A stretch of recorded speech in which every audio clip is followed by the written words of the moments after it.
నేటిదిన వాక్య ధ్యానం కొరకు సామ్స్ 116 5th స్టాంజా 116వ కీర్తన 5వ చరణంలో రాయబడిన వాక్యాన్ని చదువుకుందాం. యెహోవా దయాళుడు, నీతిమంతుడు, మన దేవుడు వాత్సల్యత గలవాడు. చదవబడిన ఈ వాక్య భాగంలోని దీవెన నా ప్రియులకు మీరందరూ పొందుదురుగాక. వాక్య ధ్యానం కొరకై ప్రార్థన. కృపగలిగిన మా తండ్రి, మీ వందనాలు. నేడు చదవబడిన ఈ వాక్య భాగం ద్వారా మాతో మాట్లాడి బలపరచమని యేసుక్రీస్తు నామములో ప్రార్థిస్తున్నాము తండ్రి, ఆమేన్. చదవబడిన ఈ వాక్య భాగంలో మన ప్రభు వారు ఆయన వాత్సల్యత కలిగినటువంటి దేవుడు. వాత్సల్యత అనగా ఆయన ప్రేమకు మనం నోచుకున్న వారమైన, ఆయన వలన కఠినముగా మనము మన అవిధేయతలను బట్టి, మన పాపమును బట్టి శిక్షింపబడవలసినటువంటి వారమైన, తిరిగి మరలా మనలను ఆయన త్రోసివేయక తన దగ్గరకు మనలను చేర్చుకునుట అనేటటువంటి అర్థాన్ని ఇస్తుంది. ఆయన వాత్సల్యత గలవాడు అని చెప్పేటటువంటి మాట. ఈ మాటలు వింటున్నటువంటి నా ప్రియ సహోదరి సహోదరులు, మన జీవిత దినాల్లో పలుమార్లు దేవుణ్ణి అనేక విషయాల్లో మనం బాధ పెట్టినటువంటి వారంగా ఉన్నాం. సృజించిన సృష్టికర్త అయినటువంటి దేవునికి విరోధముగా పలు కార్యాలు మనం తలపెట్టినటువంటి వారంగా ఉన్నాం. మన కంటికి కనబడినట్లుగా కొందరు చేసే హేయమైన కార్యాలు అవి మనకి ఎంతో నొప్పిని, బాధను కలుగు చేస్తాయి. కానీ కొన్ని మన కంటికి కనబడకుండా జరుగుతాయి. కానీ దేవుని కన్నులు ప్రతి స్థలం మీద ఉంటాయి గనుక అందరి క్రియలను ప్రభువారు ఎరిగినటువంటి వారై ఉన్నారు. Book of Isaiah chapter 1 words 2, 3, 4.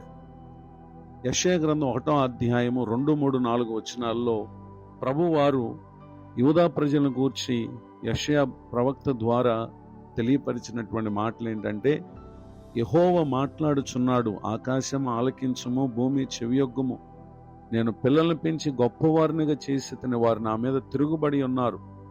ఎద్దు తన కామందు నెరుగును, గాడిద సొంతవాని తోటి తెలుసుకును. ఇశ్రాయేలుకు తెలివి లేదు, నా జనులు యోచింపరు. పాపిష్టి జనమా, దోషభరితమైన ప్రజలారా, దుష్ట సంతానమా, చెరుపు చే పిల్లలారా, మీకు శ్రమ. వారు యెహోవాను విసర్జించి ఉన్నారు, ఇశ్రాయేలు యొక్క పరిశుద్ధ దేవుని దూషింతురు, ఆయనను విడిచి తొలగిపోయి ఉన్నారు అని చెప్పి ఇక్కడ ప్రభువారు సెలవిచ్చటను మనం గమనించగలం. నిజమే, నాటి ప్రజలు వారే కాదు, నేటి కాలమందున్నటువంటి మన జీవితాలు కూడా అట్టి దుస్థితిలో ఉండవలసినటువంటివి. అయితే మన యందు దేవుడు ఆయన కలిగి ఉన్నటువంటి వాత్సల్యతను బట్టి నాడు వారి విషయంలో ప్రభువారు మరలా ప్రవక్త ద్వారా తెలియపరిచినటువంటి మాటలు ఏంటంటే, book of Isaiah chapter 54 word 7 and 8. యెషయా గ్రంథం 54వ అధ్యాయము 7, 8 వచనాల్లో, నిమిషమాత్రము నేను నిన్ను విసర్జించితని, గొప్ప వాత్సల్యముతో నిన్ను సమకూర్చదను, మహోద్రేకము కలిగి నిమిషమాత్రం నీకు విముఖుణ్ణైతిని, నిత్యమైన కృపతో నీకు వాత్సల్యత చూపుదును అని నీ విమోచకుడికి యెహోవా సెలవిచ్చుచున్నాడు అని తెలియచేయటం మనం గమనించగలం. నిజమే, ప్రభువారు తన ప్రజల విషయంలో ఆయన కలిగి ఉన్నటువంటి వాత్సల్యతను ఇక్కడ మనం చూస్తున్నాం.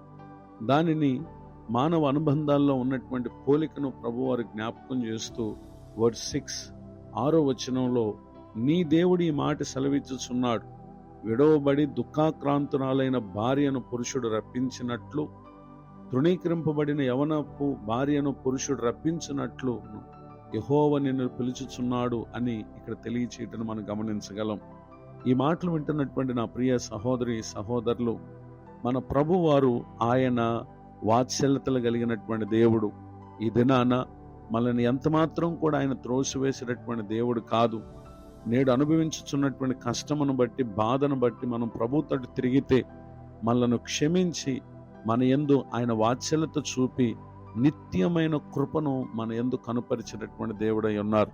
ఇటు దీవెనకు నా ప్రియులకు మీరు పాత్రులు కావాలని హృదయపూర్వకంగా కోరుతూ ఈ మాటలు ముగిస్తూ ఉన్నాను. ప్రార్థన. వాత్సల్యత కలిగినటువంటి తండ్రి, మీకు వందనాలు. మా యందు నువ్వు చూపుతున్న నీ దయను బట్టి, మీ కృపను బట్టి మీకు స్తోత్రాలు. నేడు ఈ మాటల ద్వారా మీరు మమ్మల్ని దర్శించినందుకు వందనాలు. దైవజనులను, వారి కుటుంబాన్ని, సేవా పరిచయం దీవించండి. నూతన సంవత్సర దయాకిరీటాన్ని దినం పొందిన మా ప్రియులను ఆశీర్వదించండి. నిశ్చయముగా తమ ముందున్నటువంటి కాలమంతా కృపాక్షణలు మా ప్రియులకు అనుగ్రహించి మేలు కలుగు చేసి కాపాడమని యేసుక్రీస్తు నామములో ప్రార్థిస్తున్నాను తండ్రి. ఆమేన్. తండ్రి, కుమార, పరిశుద్ధాత్మ దేవుడి తోడు నడిపించునుగాక. ఆమేన్.